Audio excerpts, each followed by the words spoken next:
Hi friends, I wonder if I'm the only one who feels like the world's gone completely mad.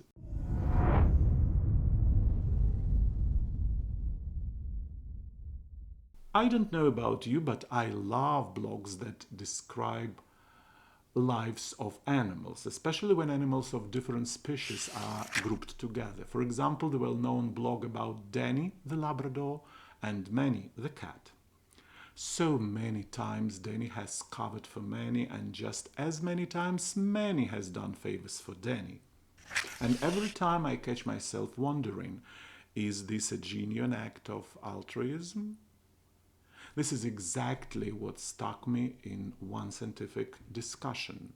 Where does altruism even come from? How did it happen that a gene of kindness, seemingly completely disadvantageous in the harsh condition of natural selection, not only appeared but also was preserved? This topic is debated fiercely in ethology and psychology, and I couldn't ignore it. Zoologists from Switzerland and several other European countries approach the question very methodologically. They gathered 15 species of primates and subjected them to a seemingly simple experiment. A monkey was given a device with which it could give a treat to another monkey in a separate compartment. The first monkey received nothing in return. The second one could not influence the process in any way. In other words, it was a pure display of altruism. Here, take a treat, just for nothing. And here's another. And here's what surprised me most.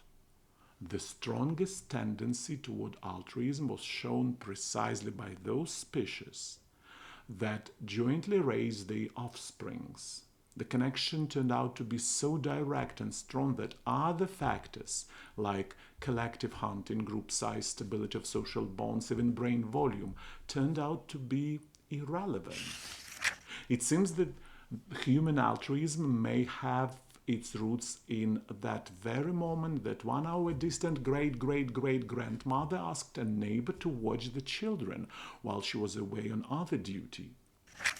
And that is no longer just a household trifle, but a fundamental step without which we might not have survived in the harsh savannah at all. So every time a cat sacrifices cutlet for a dog, I can't help but think maybe we really are all much more tied to these evolutionary schemes than we are used to believing.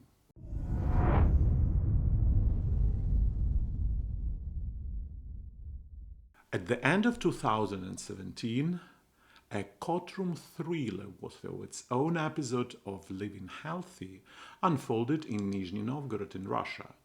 A local woman decided to sue her ex-husband for a cat. Not for an apartment, not for a car, not for a bank account, but for a mixed breed cat worth 10,000 rubles, which is around $100. Her argument was ironclad. The cat had been bought before the marriage, which means that legally it was premarital property. A plaintiff complained that her ex-husband has illegally holding the furry prison and wasn't even taking proper care of him. A couple years ago earlier, a veterinarian had discovered that cat had allergies, apparently to ex-owners. A woman had tried for nearly a year to negotiate diplomatically, but totally failed. The ex-husband countered in a "no you are" style. He claimed that he had bought the cat before they met. Then came the final twist straight out of a Mexican soap opera. According to the man, the cat had long since died. Imagine the level of absurdity. Suing over an animal that no longer even existed. The finale was no less epic. No one showed up for the hearing. Neither the woman nor the man, nor of course the cat, busy in the afterlife. The Leninsky district court looked at it all and did the only logic thing left. The claim is left without consideration. Result? The cat turned out to be the smartest of all the participants. He simply dropped out of the cast and avoided another war over his own skin.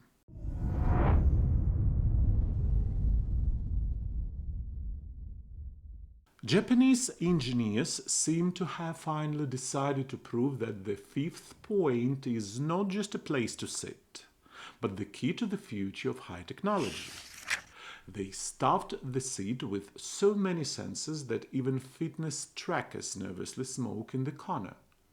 Now the car will recognize its owner by the butt. Forget fingerprints, face scans, voice recognition, or electronic keys. That's already last century.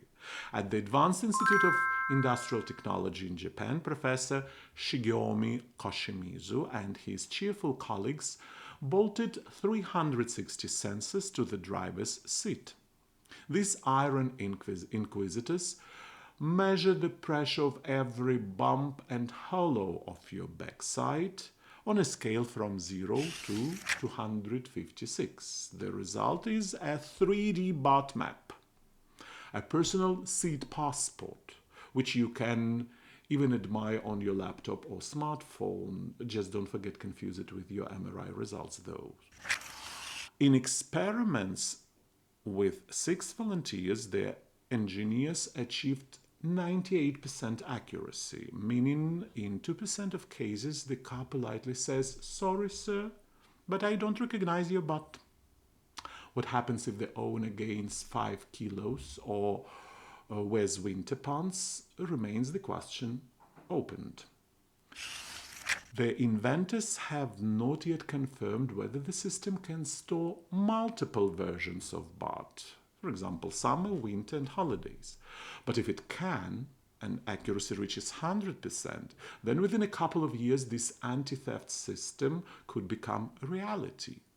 And then a car thief who sits behind the wheel risks being exposed not by fingerprints, but by the foreign buttocks.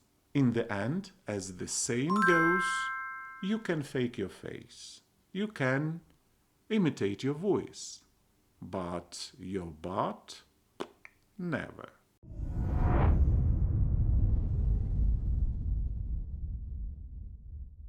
Over the past decade, science has delivered a surprise that sounds like a plot of a science fiction novel. Taste and smell receptors have been discovered not only in the nose or on the tongue, but literally throughout our entire body. Kidneys, heart, lungs, spine, even red blood cells and sperm cells are capable of smelling and tasting the world around us. At first, scientists thought this was some kind of evolutionary glitch, but now they have a different theory. The body continuously scans the chemical environment inside and outside itself like a living sensor.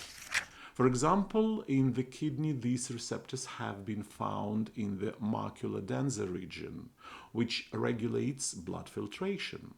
It turns out that kidneys really do smell urine in order to adjust their work.